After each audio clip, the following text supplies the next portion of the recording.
welcome once again to the Party of One podcast, the actual play RPG podcast where the gaming table is always set for two. I'm your host as always, Jeff Stormer. Y'all, we are back. I could not be more excited, and to celebrate our return, our season premiere, I am sitting down with Kathleen Hyslop for a playthrough of its new game, Call It in the Ring. Call It in the Ring is a role-playing game about wrestling, specifically the beautiful art form of tag team wrestling. Players take on the role of a tag team of wrestlers who have collectively finally earned a shot at the tag team championships. By drawing through a deck of cards, players get to know their wrestlers, get to know their opponents, and then experience this big climactic match beat by beat by beat, embodying both the wrestlers and the people around them in the ring and swapping off control in really fun and interesting ways as directed by the card prompts. I loved this game. I loved playing it. I had such a great time with it. I really think you're going to love listening to it. This game was such a delight. You should absolutely go and check it out. You can find more information about Call It in the Ring at Zafticat, that's ZAFTIKAT.itch.io, or you can check the show notes for more information. In addition to a wonderful game designer, Kat is also a podcaster and one of the hosts of Marking Out with My Girlfriend, a podcast in which Kat, marks out about wrestling with her girlfriend. That show is also great. You should check that out. You can find more information about that as well as everything else Kat is working on in the show notes. And with all that said, let's go ahead and throw it over to me in the past so that he can get started with the show. Take it past me. Thanks, future me. I am so excited this week to be sitting down with Kathleen Hyslop. Kathleen, thank you so much for coming on Party of One. Yeah, thank you for having me. It's been this is actually just genuinely very exciting. I love this show. I'm very excited. I'm thrilled to be playing the game today that we're playing. This is did you know that this is my jam? Was that a surprise to you at all? Would it surprise you if I told you that I wrote this game specifically as Jeff Stormer bait? Good. I'm glad it worked. I'm glad to know that the traps still work. That's the goal is to make sure that the lures and to make sure that because, sometimes I got to make sure that I'm still susceptible to the same weaknesses that I know that I am. I'm thrilled. I'm so excited. Can you give us, at the very top, before we dive in, why don't you take a moment and let our lovely listeners at home know about the game that we are playing this week, as well as anything else you've got going on that you might want them to know about? Yeah, so this week we're going to be playing a game that I wrote called Call It in the Ring. It is a tag team wrestling RPG because tag team wrestling is the best kind of wrestling, in my opinion. It's great. It's a good thing. And the game is played with a deck of cards and basically drawing cards to determine the action that happens in the ring, calling it in the ring. And the premise is that you are a team of smaller wrestlers taking on the much larger champions. The wrestler that I had in mind for the audiobook, if I ever produce one, is Big Calyx. Love it. Love it. And your goal is to tell a really compelling story through in-ring work that makes the audience cheer and boo and gasp and scream and have a good time with it, just like tag team wrestling usually does. And the other goal that I had was to make it so that nobody had any downtime in playing. So there's a little switch off where when you're not the legal man, you're in control of the champions. So it keeps everyone involved. I was reading through it today, and that is a very clever touch, and I appreciate the switching back and forth. I appreciate the questions to build out the champions. This is very effective Jeff Stormer bait, and frankly, I'm a little angry about it, if I have to be honest. I mean,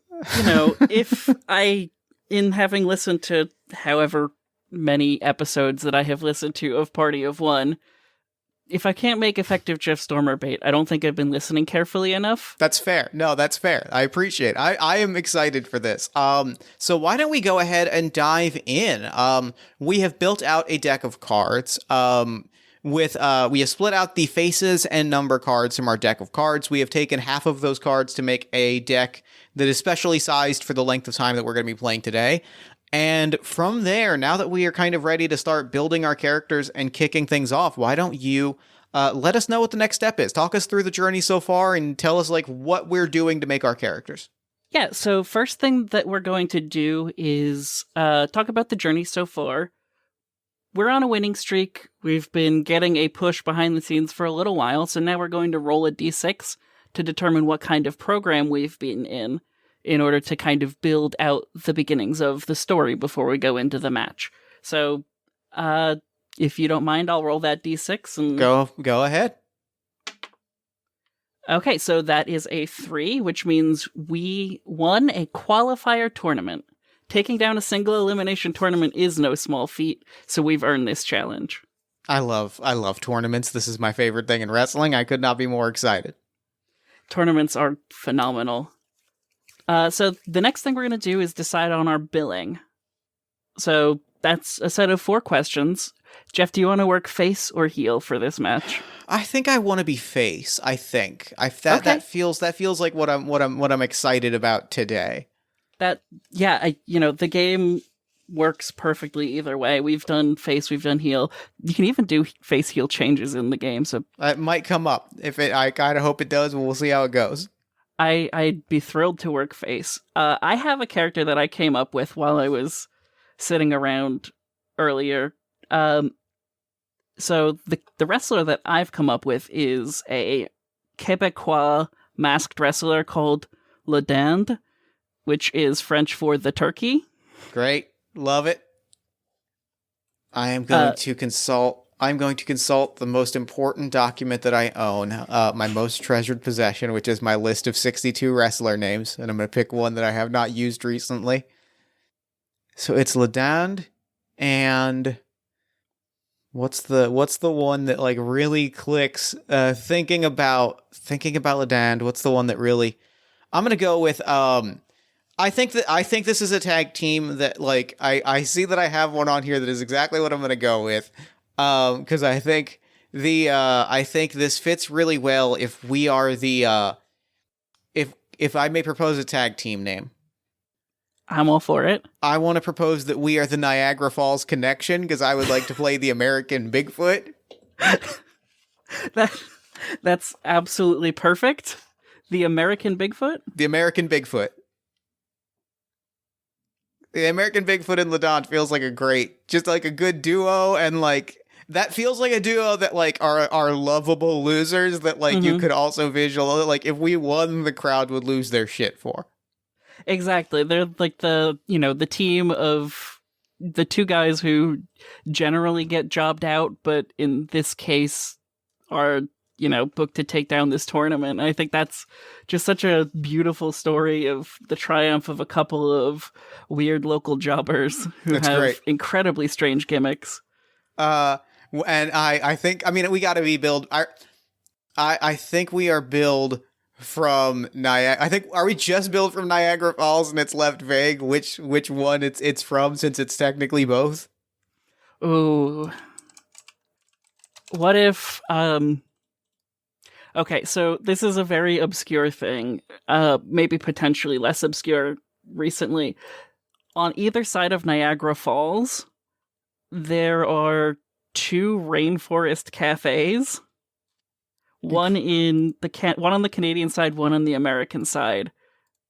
Could we be billed from the Rainforest Cafe in Niagara Falls? That's since funny. We're both animal themed. That's very funny. That's great. That's perfect. Yes, that is exactly where we are billed from. We are billed from the Niagara Falls. We are billed from the Rainforest Cafe in Niagara Falls. We are the Niagara Falls Connection. And we are Le Dinde and the American Bigfoot. That is beautiful. So this is great. And so with that, now we have met our challengers. And this, in retrospect, faces the right call. I can't imagine booing either of these wrestlers. Yeah, they have that, like, a little bit of that El Generico energy where it's really hard to boo them because they're just too nice. Yeah, they're sort of goofy. Like, there's just that energy of, like, we probably could have a heel run, but it doesn't feel like we could, like, they would boo us so much as they would laugh when we were doing heelish things. All right, so I've split our deck of face cards into 2 stacks. Each stack is made up of 6 cards, and we are going to go from the player that drew the Jack of Spades, and that is me. What I will do is shuffle both of these now that I've got the Jack of Spades in play. I will shuffle the remainder of these, and then I will just read off the card that each of us draws as I draw them. That works. And we'll go from there. So our first question to define our champions is the Jack of Hearts. And the Jack of Hearts is, how many times have our opponents been champions before this? I want to say it's a young promotion. Mm-hmm. Does them being the first 2-time champions sound good to you? Yeah, I like that. I like that because it means that, like, if we are, so have we won the title? Have we won the title before? I don't think so. Okay, then that feels good. That feels good if we are going to take down the first 2-time champions. I like that. I think that feels great. I like that because that means even if we win, they still have something over us, right? Like, they still have we're not fighting for their spot on the card. Exactly. And the fact that they have been champions twice means that there's that aura that we could win. Mm-hmm. So the first question for you is the King of Diamonds. In what way were we negatively impacted by their most recent turn? So they're working heel since we're working face. I like the idea that we used to be maybe part of the same stable. And that feels great. They turned on us. And in doing so, I think probably like heavily embarrassed us in, like pie in the face kind of embarrassment, where the two jokey comedy type wrestlers and a pie in the face feels very clownish. Yeah. I like that. I really like that a lot. So my next question is the Jack of Diamonds. How did their most recent turn change the audience's perception of this? Has to be them going serious, right? Mm-hmm. I think it was maybe they were the first time they won the belts. The first time they won the belts, I think we were in a faction together. They won the belts. It was sort of like we were all kind of goofy, but like they were sort of the athletic half of the team and we were sort of the goofier half of the team. And when they turned on us, then they lost the belts. Then they turned on us, went serious, swapped out whatever costumes they were wearing for like blue jeans and vests. And now they have won the belts as like a serious team that are like, tearing up the business. And I think the audience is responding to that in a big way. So does the audience kind of, I guess the question is, does the audience like into it? The kind of like tweener-ish energy that like, some of those heel factions generally inhabit, where the crowd clearly loves them, the Britt Baker energy, for lack of a better term. So here's what I want to pitch. I'm thinking about in some of the extremely, extremely small local promotions that I've seen, when like a comedy guy turns, and like I'm thinking about like 30-person shows, right? Your H2O arena shows, and I say that with all the love for that particular venue in the world. I love that venue. It's a beautiful venue. It's my favorite spot in wrestling. I recognize that it holds about 100 people. When somebody is like a goofy comedy person and then turns in that space, there is a very real feeling that they could be stabbed at any moment. And I think that's their audience response, is like, even if they like them, there's a very real feeling of like you are the worst people on earth. Okay, so the crowd is absolutely ready to throw hands. Yeah. It is difficult to hear their promos because the boos are so loud when they get onto the microphone.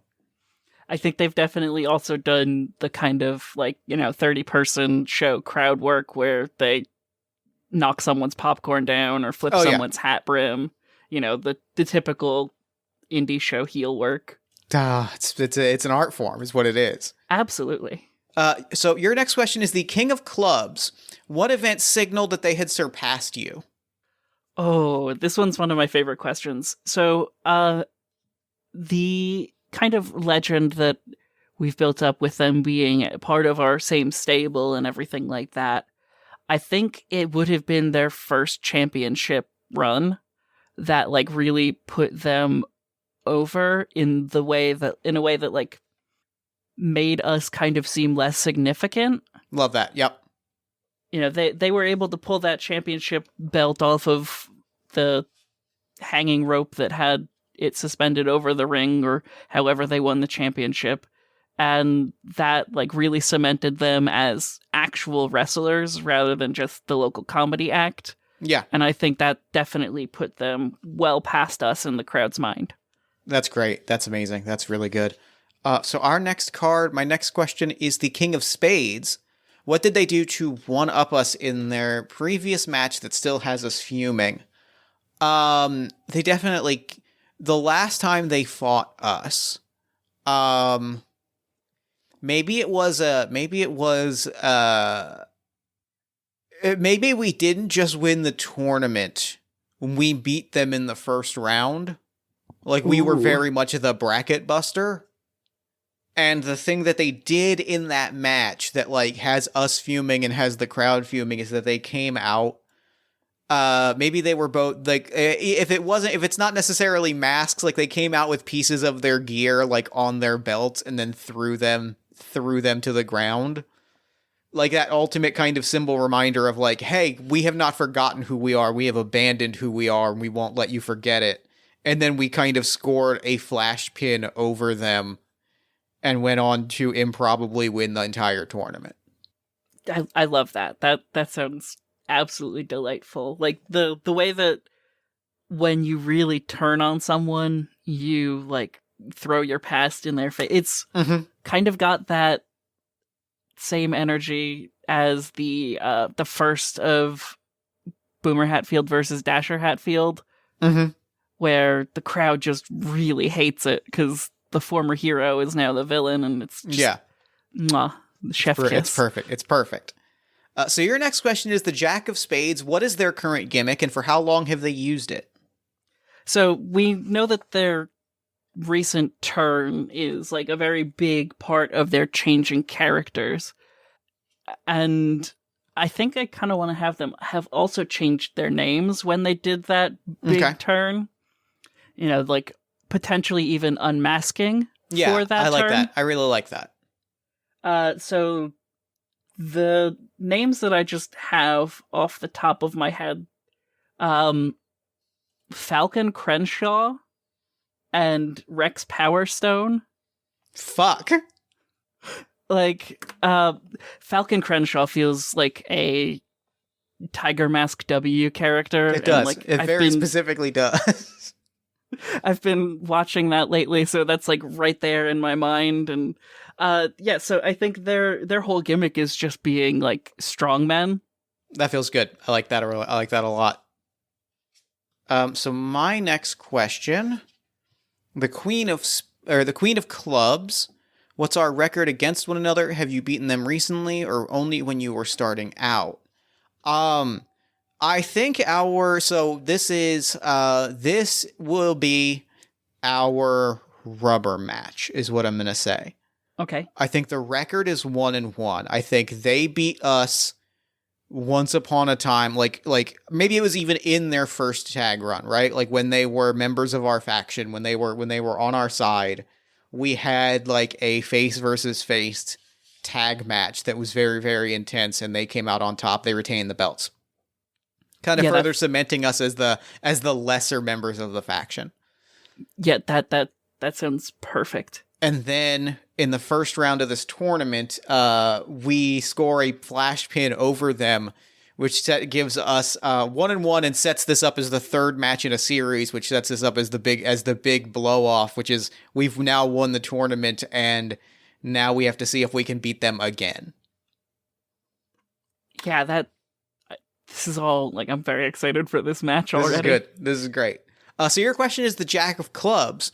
What was the outcome of your first match against each other? How large was the crowd?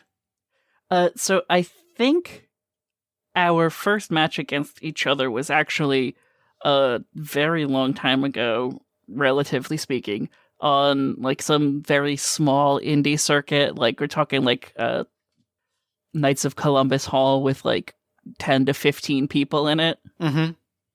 The the kind of show where they serve pizza afterwards. Yeah. And I think, we had won that match, but, it was so early on in our careers, nobody had masks on yet. We all had different names. And I think that kind of put us together as, like, on the same career trajectory.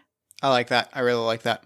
It's like the kind of match that you get booked in because it's just who showed up, and then you end up being best friends afterwards. Yeah. My next question is the Queen of Hearts.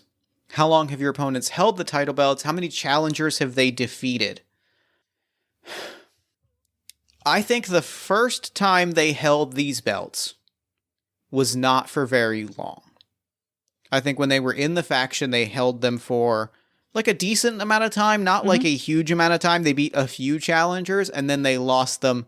Then they turned on us. Then they won the belts, and they've held these belts for like a reasonably long percentage of the company's like duration, like has been this title reign. And they're getting up to maybe we're defense number 10. Maybe they are cracking double digits, and it is like a big deal to be like, we've defended these belts 10 straight times. Yeah, no, like that kind of like strong defense. Maybe they had a couple of like open challenge matches too, just to prove that they were strongmen and stuff like that. Yeah. That feels very good. So you've got the King of Hearts. From which team did they win the belts? How is that relevant to tonight's match, if at all? So I don't know that it's specifically relevant, but I did ask my wife to come up with a wrestling character just in case we needed to throw in some random extra wrestlers. And they came up with Sam Golder, whose gimmick is that he puts olives in people's mouths. And I think Sam Golder and Doug the Olive Farmer were the team that they won the belts from. Can I propose a slight twist? I would love it. Can what was the olive farm? What did you say the olive farmer's name was? Doug the Olive Farmer. Can Doug the Olive Farmer be their manager? And can the second member of this tag team be Maxwell Martini? Absolutely. That's yes, absolutely perfect. No notes. That feels very good. That's great. And here's if I may propose like why I think that's significant. Maybe that is the most recent in a series of like, I think it's one of those things that like and I say this phrase entirely with love, and I think that both of us on this podcast will understand what I mean by this and maybe feel a little called out. It's the kind of significant that wrestling nerds will point out on Twitter prior to the match. Which is to say, like, this is, like, the last in a series of, like, 3 defenses against goofier wrestlers. Mm-hmm. Like, it is, and it's clearly, and so, like, there are Twitter threads pointing out, like, these are the teams they defeated. It's all been building to them having to defeat their friends who are the symbol of the goofy past that they have lived. I love that. Yeah, there's just so much of like this. Goofy wrestling is one of my favorite kinds of wrestling. Oh, you and I both. Like the fact that, you know, the way you can go from goofy to deadly serious, and like the way that really just plays off the crowd. I think that's brilliant. I love it. So my last question is the Queen of Spades. Whose masks or hair did they recently win in an apuesta? Is this their first set of masks? I am going to pull out my wrestler name and say they recently won. It was not a masks match. Mm-hmm. It was a title versus ties match. This is my go-to favorite tag team that I think have shown up in like 4 different podcasts that I've recorded, which is the Weekend Warrior and 9 to 5 Trevor Peter Stanton. The Weekend Warrior and TPS put up their ties because they would wear business ties to the ring, and they lost. Oh, and I think it's gotta be one of those, like, really nice Jerry Garcia ties. Yeah. That just got cut in half with some scissors. The tragedy of the loss of the swirly hippie patterns is not lost on the crowd, that's for sure. No, and I think that's what they've just won. And it was a 2 out of 3 falls match because Bethesdas are traditionally 2 out of 3 falls. And it was a 2-0 is what I'm going to phrase it as. Like, it was just, they straight up murdered them. They just did, there was not a moment where they just took both of the falls and said, we're taking this from you. Like, go away. That adds a lot of brutality. I love that. And your final card is the Queen of Diamonds. What major event signaled their most recent turn? So this actually, I think, plays into the way that we've talked about them leaving the faction and building themselves up as these new strong men and unmasking and everything like that. And I think we've kind of almost answered that one already. I'm okay with leaving that where it is. Yeah, I think it is. I think they embarrassed us, and like that was their sign that they were leaving behind the life, the characters that they were, and becoming this new serious variation. And so with that, it's time for us to have the match. It's time for us to have our fight. So, talk us through what this is going to look like. Yeah, so we're going to be drawing cards from the deck of cards that I have in front of me. It's half a deck plus all the aces, minus all the faces. And then we'll respond to the prompts in sequence based on the number card that we draw and how many times we've drawn that number card.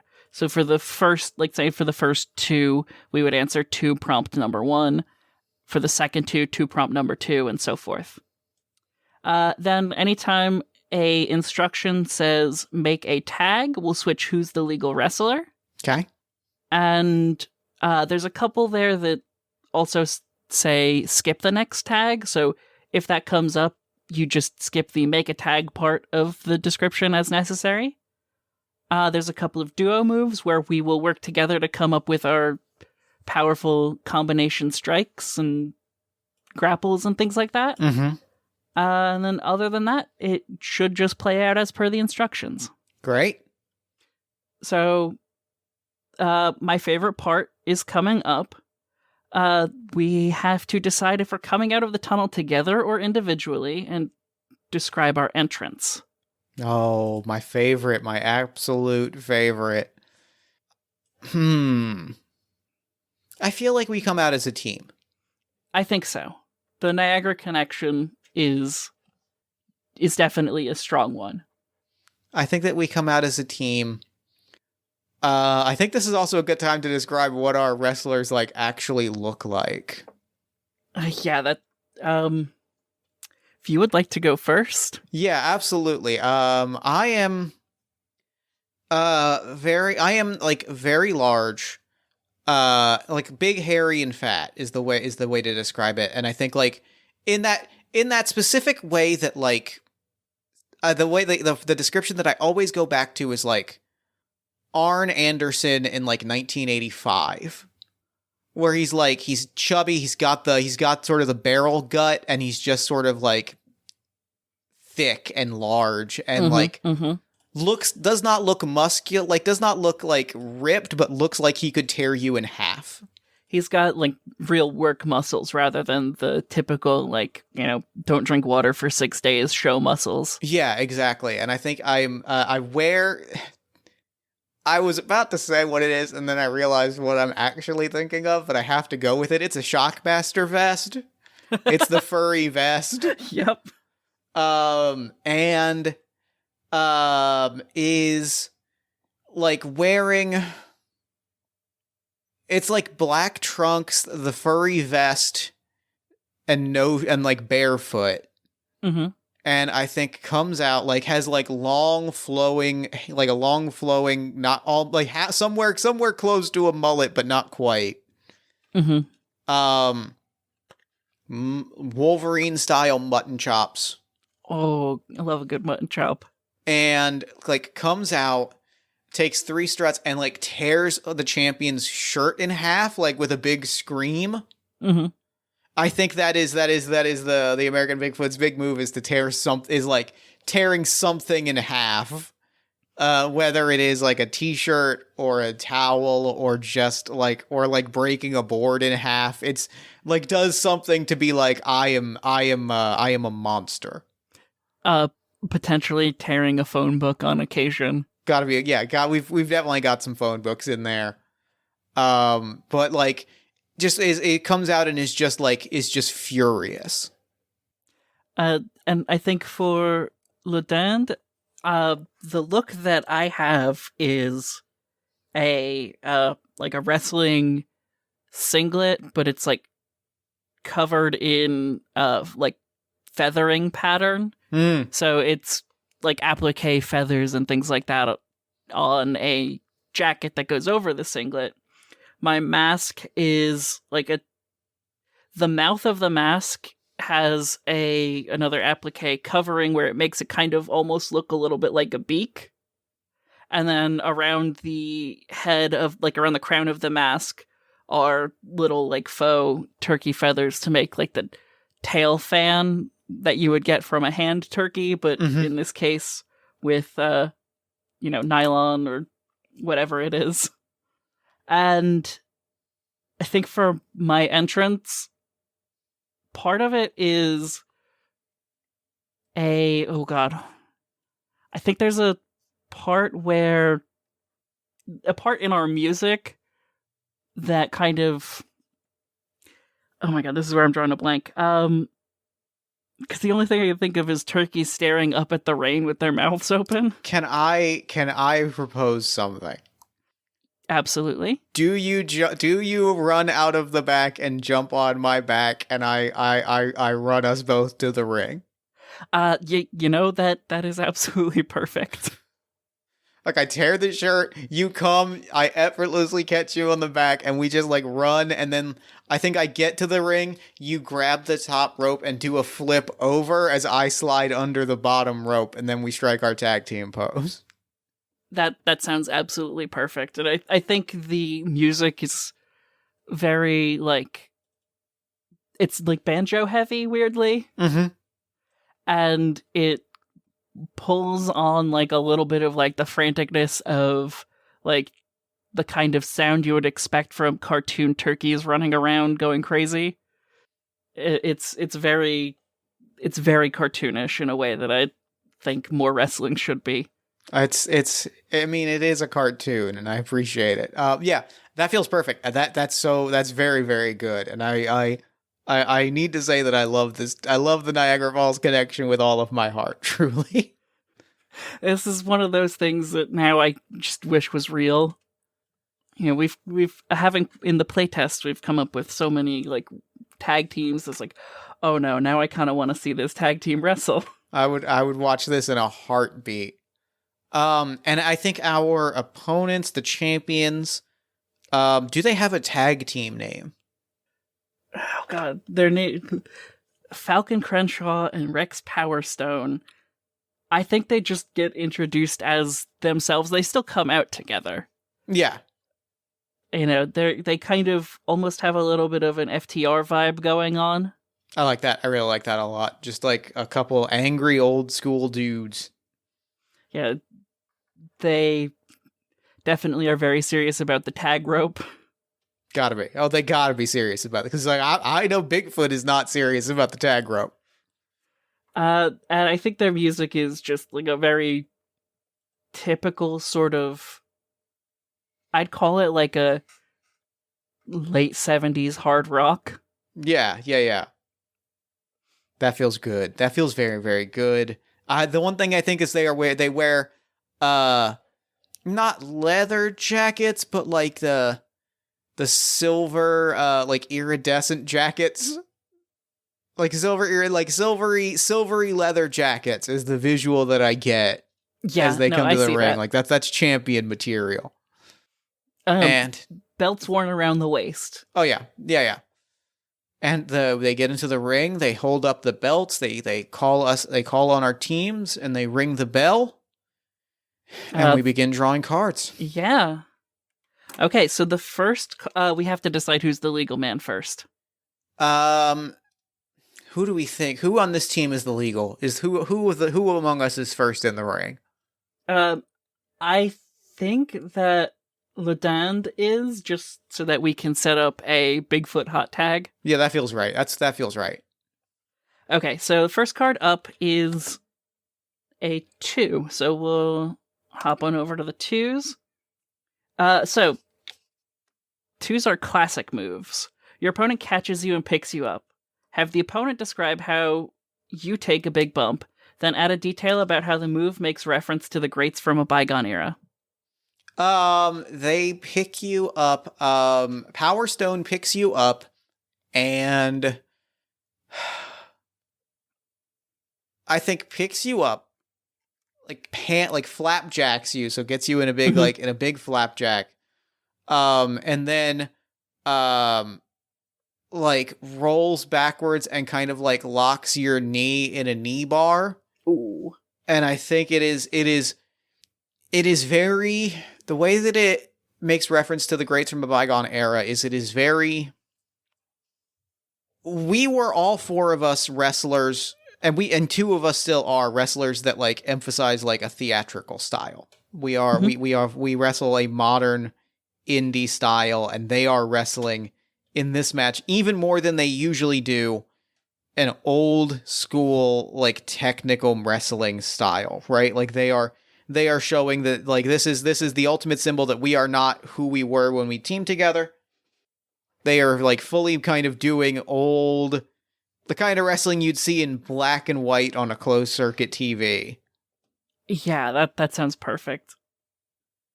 All right, give us our next card. And it's an 8, the 8 of hearts. So 8 is high-flying moves. The champs have you dazed in the middle of the ring as they jump off the top rope. Have your opponent describe the move they execute after bouncing off the ropes. How much hang time do they get? Crenshaw gets a good amount of, I think it is they turn you over, they kind of roll over into the knee bar effortlessly, and Crenshaw, in a move that gets the referee to break up this hold, jumps down and kind of elbow drops your knee, essentially. That is a very classic move. Just to fully bang up your knee, and gets it. I mean, it is a gorgeous elbow drop, for the record. Crenshaw's elbow drop is one of the great elbow drops, but does it just to wreck up your knee and make sure that any kind of offense that you want to do, you're not going to be able to use that leg. Yeah, I'm all for that. I'm just making a note that I have an injured knee now. Can work that into the rest of the match. Okay, up next is our very first ace. So the aces play a little differently than everything else. Since we're working face, right now we move into the section called the heat. Mm-hmm. So during the heat, the heels are dominating. Since we're the faces, we'll be taking most of the moves as seen so far. And I think the question that we get asked is, what signals the shift in momentum? And then have the heel describe a surprise that makes things move in their favor. So I think the bell ringing probably signaled that shift, right? Yeah, I think it is. I think the surprise that moves things even more in their favor is there's a moment where the ref has to check on you because you are holding your knee and rolling around to a point where you seem full on incapacitated. I think Bigfoot gets in the ring and gets thrown over the top rope, fully putting me on the floor as Crenshaw hops out and starts working me over on the outside. Yeah, that's just gorgeous. That kind of the referee getting involved that early to try to make sure that you're actually capable of continuing the match. Mm-hmm. It's oh, this match might be over in 2 minutes. Yeah. Okay, our next card is a 6. 6 is interference. You've started to gain an advantage over your opponent when suddenly the speakers come alive and music begins playing. As a team, create a new wrestler who's allied with the champs. What signature move do they hit to set you up for a near fall? Oh, I have an idea immediately. What if it's not one wrestler? What if it's two? Ooh. And what if it's the untied former gimmick of the Weekend Warrior and TPS? And this is them debuting with their new gimmick as part of this faction. I think that's perfect. And like Bigfoot and Crenshaw are out of the ring and we are brawling, and they maybe what happens is Crenshaw is we're brawling and I get the advantage and I take out Crenshaw with a big forearm and somebody stands up in the crowd and whips a chair at me. And then I'm just down, and then we look over and we're like, wait, I recognize them.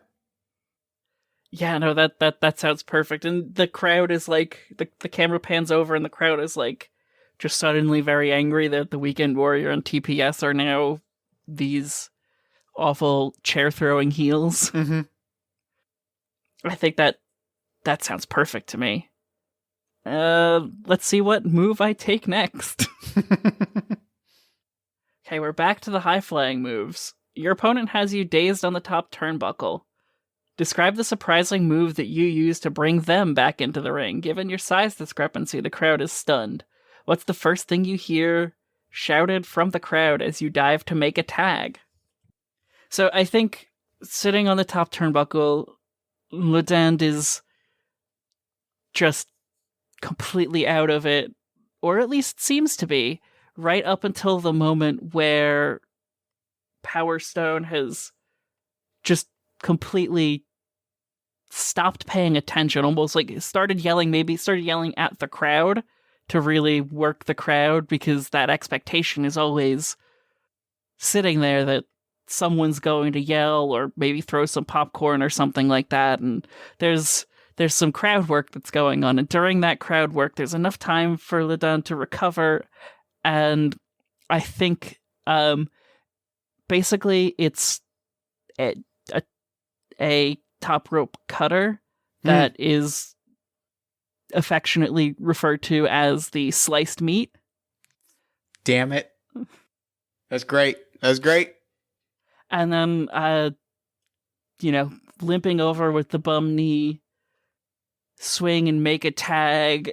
And I think the first thing that we hear shouted is probably something related to Bigfoot. What does the American Bigfoot have a catchphrase? It's Bigfoot is real. It's Bigfoot is real. And then that's his yell before he charges. Yeah, I would love that to be someone who's been devoted to this team for a long time, definitely in all of, has an American Bigfoot t-shirt on and everything like that, as the tag happens, screams, Bigfoot is real! And the crowd just goes crazy. That's great. That makes me very, very happy. All right. Your first card is the Four of Spades. So this is our first four. Knock your opponent's tag partner off the ring. Describe the crowd reaction and how you interact with the fans at ringside. Oh, I'm gonna steal a move from one of the greats. This is a Big E Langston style spear through the ropes. Oh, just a full on run. I think Crenshaw has just climbed up the turnbuckle and just in one display of vengeance, is just on the floor. Bigfoot climbs to his feet, starts pounding his chest. And, I think that, the crowd is getting hyped the second I get tagged, and that's the moment that there's an explosion, right? That's the moment. Right. There is just shy of, and I think, full wrestling storytelling, I think this is the first time this happens, but it becomes like a regular part of our matches. There is a almost a Nick Gage style mosh pit that erupts in that moment as like the crowd just like jumping up in their chairs and like surrounding me, and then I roll back in the ring. That's gorgeous, and I love that. Anytime there's a Nick Gage style mosh pit is always one of the more fun kinds of wrestling you can have. It's the best. It's the absolute best. All right, next card up is the Ace of Spades. So this is our second ace, which, since we're working face, means we're moving into the shine. During the shine, the faces are dominating. Since we're the faces, we'll be hitting most of the moves. I think we really just narrated the hot tag that brings us back into the action, so I don't know that we need to tag out. I would love to narrate one. I would love to have you narrate one thing, though. Yes, absolutely. What is our tag team? What is the big tag team move that like we roll back in the ring, I tag you, we go for a big tag team maneuver. We can even keep Bigfoot in the ring and do a double tag, but like what's the big glorious tag move that we pull off on Power Stone? Okay. So I think our move is, first of all, it's got to have a name, right? Mm-hmm. I think it's got to be something like Horseshoe Falls, the other side of Niagara Falls. It's great. And I think it's like, like a chop block and a spear, basically, like do a tabletop maneuver. And that's so sick. Horseshoe Falls as they arc over in the shape of a horseshoe over, I think probably the spear, since that's already established as your thing, is the American Bigfoot's contribution, and Ladon kind of slides in and makes like a table, and then Horseshoe Falls. That's great. That's very, very good. Yeah, that feels great. That's very, very satisfying. Okay, next card up is another 4. Your partner is pulled off of the ring by your opponent. Describe how you're worked over while isolated in the ring, and then ignore the next tag. So who pulls you out of the ring? So I think at a certain point through all of this, Rex Powerstone is tagged out, and Falcon Crenshaw is now the legal man. Mm-hmm. So I think there's a bit of distraction going on, having Rex Powerstone having tagged out is rolled to the floor and kind of snuck his way underneath the ring. You'd gone under the ring apron and crawled in and basically sneak attacked from behind with just like a typical like sweep the leg kind of a maneuver, and then landing face first on the ring apron is that feels like classic heel work. That feels good. Yeah, that feels really good. So how are you worked over while isolated in the ring? I think they've got to get back involved, and I think that as you are taken to the outside, I think that there is an immediate distraction. The Weekend Warrior jumps up on the apron to get involved, and the ref is yelling at him to get out of here. And meanwhile, TPS and Crenshaw both do some double team moves and really start kicking me in the corner, and they set me up for a double suplex. And at one point, TPS takes out a necktie and starts choking me with it, and the crowd is furious because how dare you? That used to be sacred to you. And the ref is not seeing any of it, and then the second he turns around, TPS is long gone. Yeah, that's beautiful. I love that. Next card. This is our first 10. Speaking of the referee, 10s represent the referee. The heels need a distraction, and referee Thrice Bemsberg isn't paying careful attention.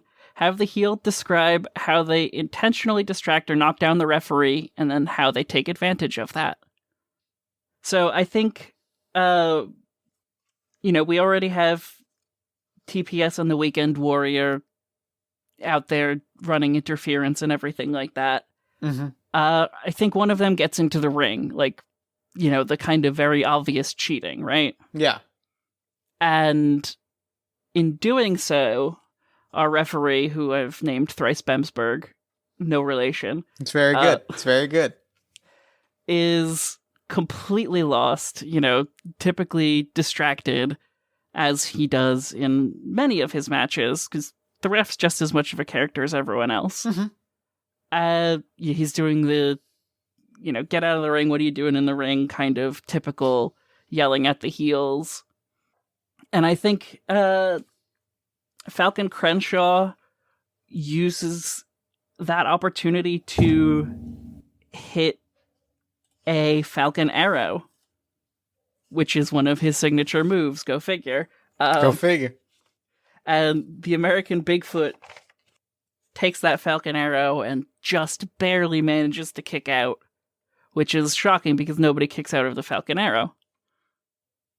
And I think that feels really satisfying to me as a referee usage.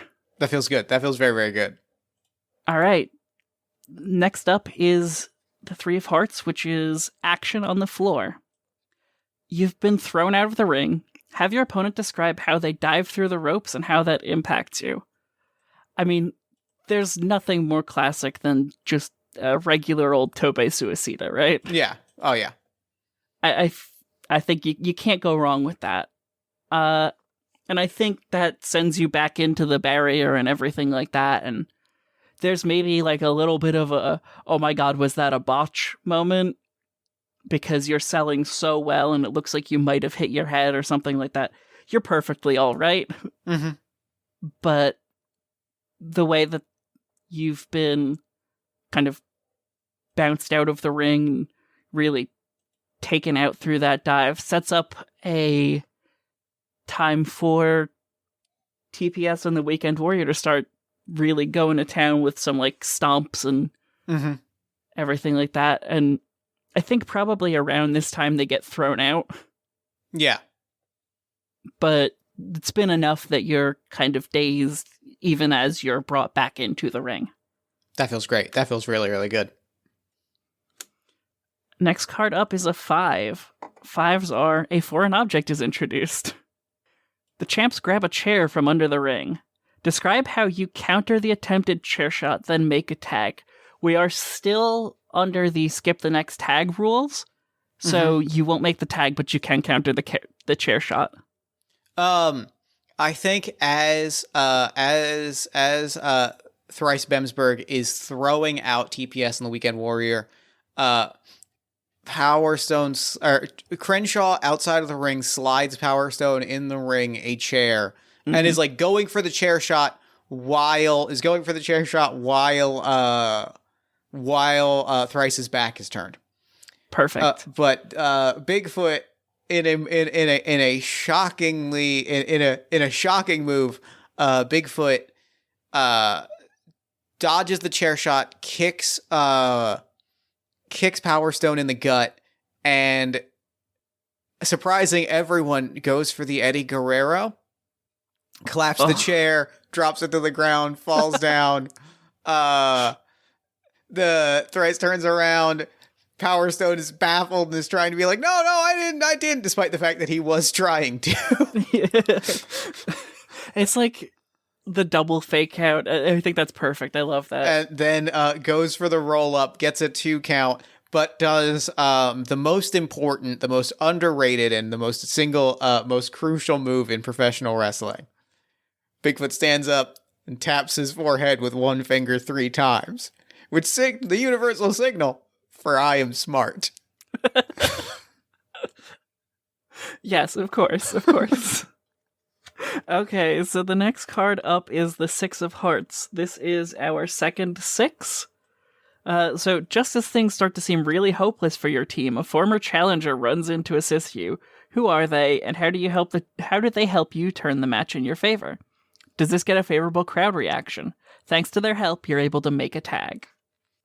So we've done some establishing of we have, is this Doug the olive farmer running in to throw a container of like olives and juice at one of our opponents?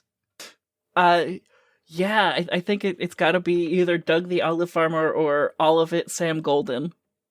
Or Sam Golder, I think is the name we came up with.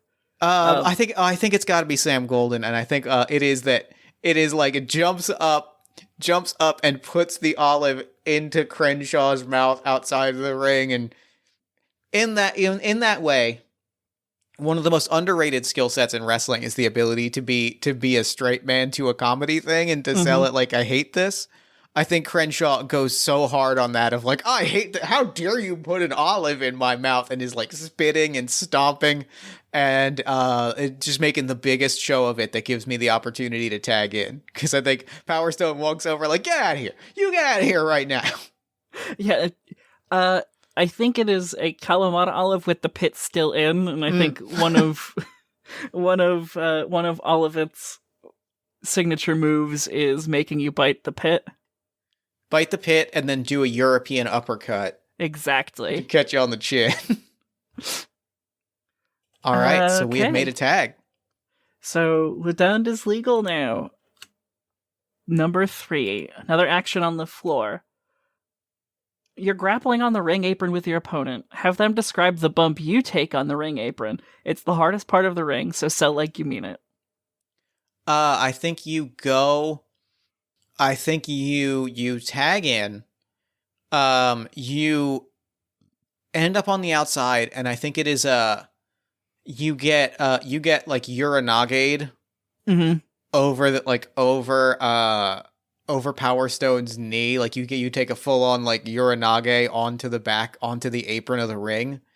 Just like this big nasty looking power move that is clearly meant to just be like, look, we are the real athletes. We are outperforming them. Yeah, and I think there's a whole writhing on the floor type situation. And I think the only way that I'm really able to get back up is through the crowd's help. Because someone in the crowd has one of those turkey calls that people use when they're hunting turkey. And while I'm rolling around, like really, really selling the back pain and everything like that, someone starts blowing on the turkey call, and I just sit bolt upright and start looking around like when a bird hears something and they do the like quick scan with their head where they're like moving back and forth really quickly. Mm-hmm. It's exactly that for the turkey call. And then because of that, I'm able to see, whatever move they're setting up next, and I'm able to get out of the way. That rules. That's very good. Because who doesn't bring a turkey call to a wrestling match, right? If you're going to see Ledund in the main event, you bring a turkey call. Okay, so next up, we've got another ace. So this is where we move to the go-home. We're getting ready to finish the match. So we're both taking and executing moves with multiple false finishes to get the crowd worked up.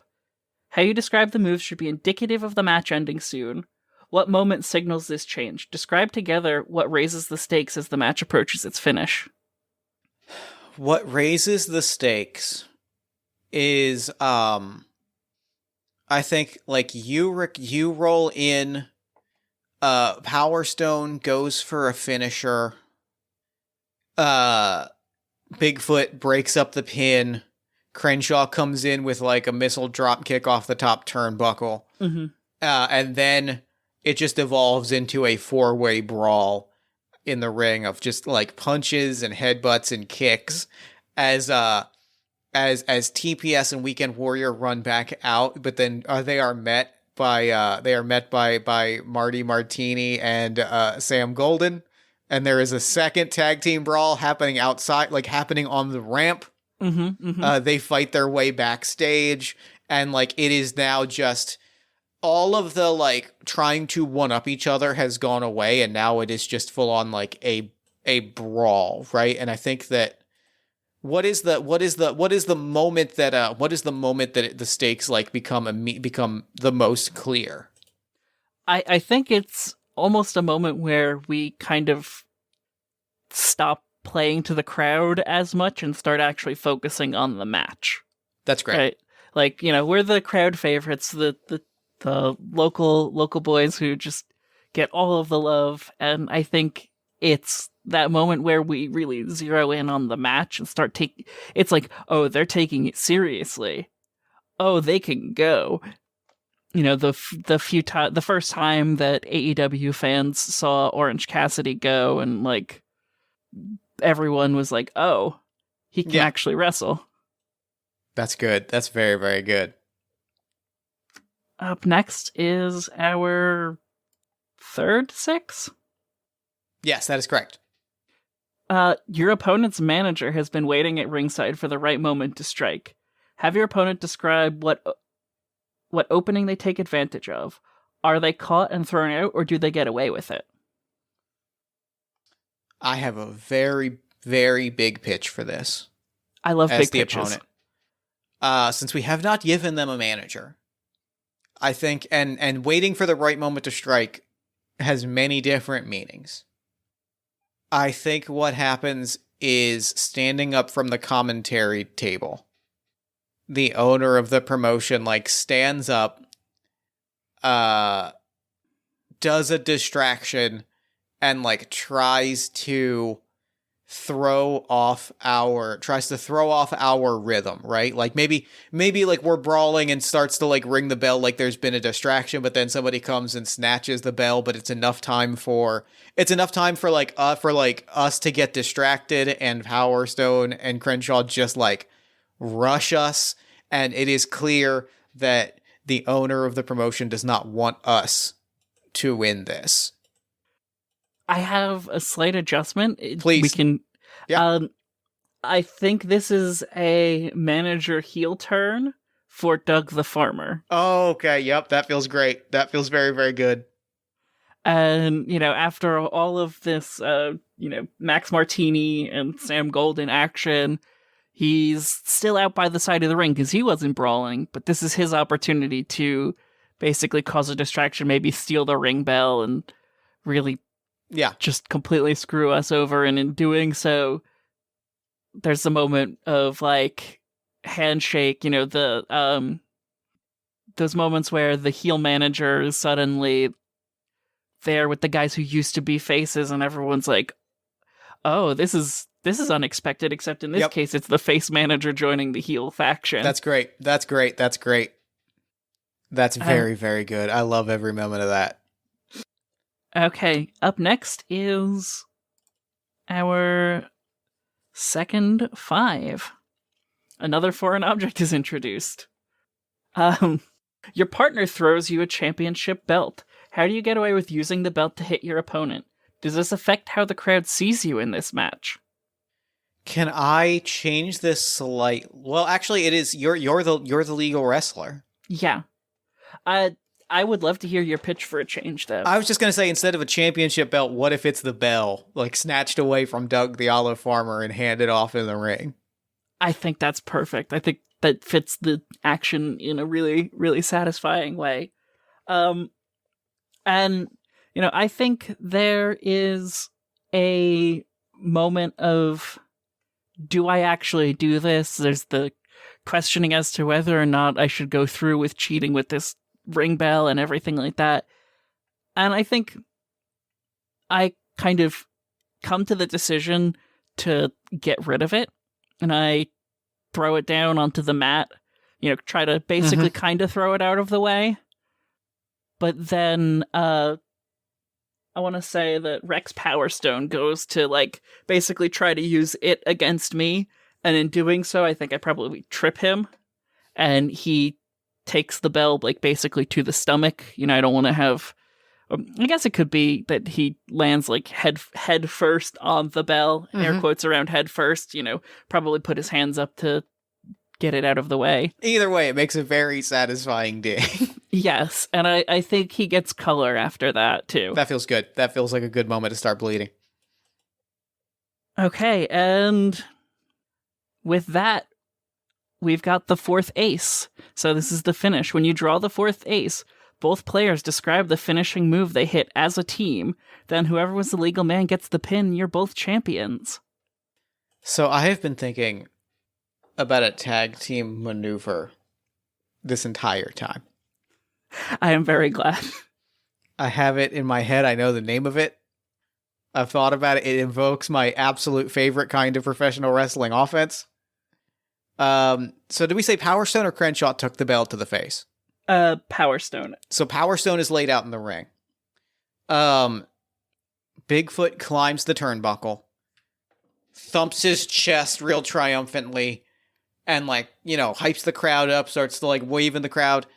LaDonde climbs the turnbuckle, climbs the turnbuckle, and hops and it positions himself and gets lifted up in a crucifix by Bigfoot. Okay. Who stands at the top turnbuckle and jumps off and does a flying crucifix powerbomb, hurling LaDonde at back first at Power Stone. I love it.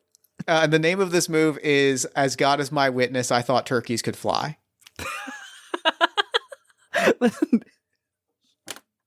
Yeah, that's literally could not get a better move name.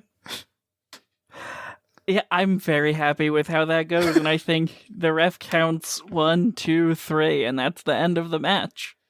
So, after the fourth ace is drawn, the match is over. We'll read the after the bell section aloud and follow the instructions.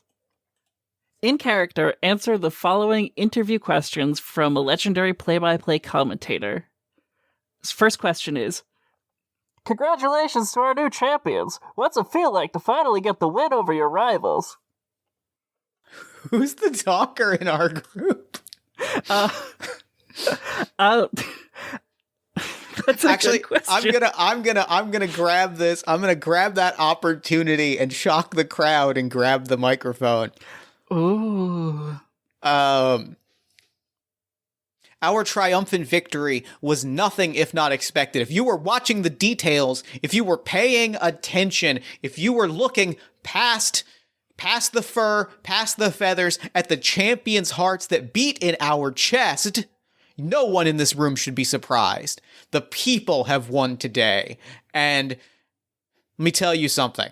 It feels good, and it feels good knowing and proving to the people that doubted us, to the two people in the ring that thought that we were nothing, that we were jokes, that we were fools, that we are real legitimate competitors, and we will not be forgotten.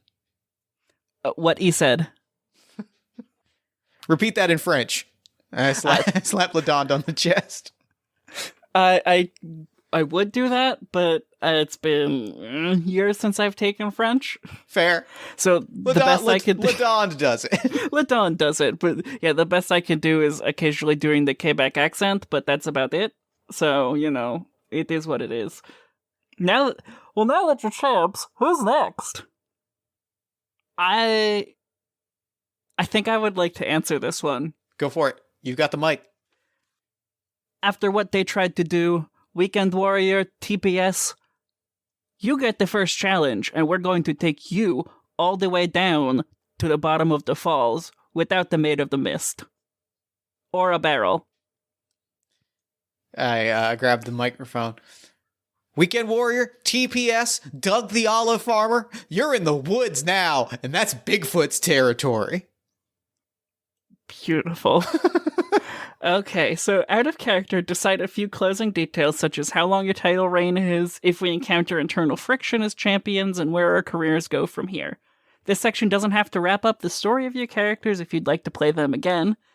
Characters can also become the champions for your next pair of upstart challengers. You're free to decide how and when you want your characters to come back. For now, though, they are champions and the game is over. How long do we stay champions? I feel like 6 months is a very good title reign for us. That feels good. I think there's some other... We'd probably lose it to a young team. Yeah. They're getting their first major push, and it's our chance to kind of pay back the industry by helping the next generation, Yeah. I think that we are decidedly fighting champions. We have maybe we get to 10 defenses and maybe we get well past that. Yeah, absolutely. As The the way open to, challenge is one of my favorite parts of Champion. Like the way that you the run that Cody had with the TNT Championship with the pulling random guys from indie shows and stuff like that to have their shot at these tag titles and just really giving everyone a spectacle. It's the most I ever liked John Cena by a wide margin. When he was just putting on baller matches every week and doing the worst springboard stunner every week. It was great. It was great. And I think, we have like a good strong reign. We get like put over and that feels good. And it feels like that's how we kind of like are put over like the legacy of Power Stone and Crenshaw, even if they ultimately will win the title a lot more than us. Like we hold the like most number of defenses. So that like all four of us, because I think that the important thing on some level, and I think this is the backstage reality of it, is like all four of us as longtime friends that came up together, like that was kind of our way together of kind of being able to be like, look, this is what the four of us did. But like this is what the four of us defined in this promotion is like Crenshaw and Power Stone are like the multi-time champions, and LaDonde and Bigfoot are have the most reigns, and it's like unchallenged for a very long time, and it's kind of the four of our way to be like, this is what we did. This was our moment when we got to like really like define the future of this young promotion. Yeah, and like really cement ourselves as like, future Hall of Famers for the promotion. Yeah. When they eventually establish a Hall of Fame years down the line. And I think that is the closing visual is a flag on the wall of this like we gotta say what is the venue usually that our shows are run in. I want to say it feels like it would be a arena for like a major junior hockey team, like a QMJHL team. That feels great. That feels wonderful. And I think like on the wall of this junior hockey arena, there are two flags side by side, and the first one says Crenshaw and Power Stone, and the second one says Bigfoot and LaDonde. I think that's perfect. That's a beautiful closing visual. And with that, that's game. Thank you so much for playing this with me. Yeah, thank you for having me on. I'm really glad this game worked out well. I think it's probably one of the best games that I've designed so far. It's a flawless wrestling game. Like the flow of it was absolutely pitch perfect. It was thrilling. It was exciting. It was great. I'm beaming having gotten to play this game. This was wonderful. Yeah, at the 4 or 5 times I've played it, every single time has been just an absolute delight. So I'm very glad to put this out into the world. It's great. This kicked ass. Well, thank you again for playing this. Before we wrap up, where can people find you, your work, and the game online? Yeah, so you can follow me on Twitter, Tumblr, Itch, and basically anywhere else that matters as Zafticat. That's ZAFTIKAT. I also co-host and produce a few podcasts. I'm the co-host of Unsound Theories, a show where we watch movies with no sound and no subtitles and try to figure out the plot. An actual play show called Chicks with Dice that I host with 3 of my partners. We are currently getting ready to gear up for our season 2 using Monster of the Week, and we're calling that one Disaster Lesbian's Guide to the Apocalypse. And then what else? Oh, yeah, right. The wrestling show that I do. We also have a show called Marking Out with My Girlfriend, where my partner Erin and I talk about basically all things wrestling, but most of the time focus on lauding our favorite Wrestle Factory alumni, because, why not? And then also, by the time this episode airs, I should have a new game out on Itch called 2D6 Goblins, a Belonging Outside Belonging game about the so-called monsters that make up a generic fantasy random encounter. That's great. That's very good. Thank you so much for playing this game with me. This was the best time. I am so happy. And for now, I'm going to throw it over to me in the future so that he can wrap up with the show. Take it, future me.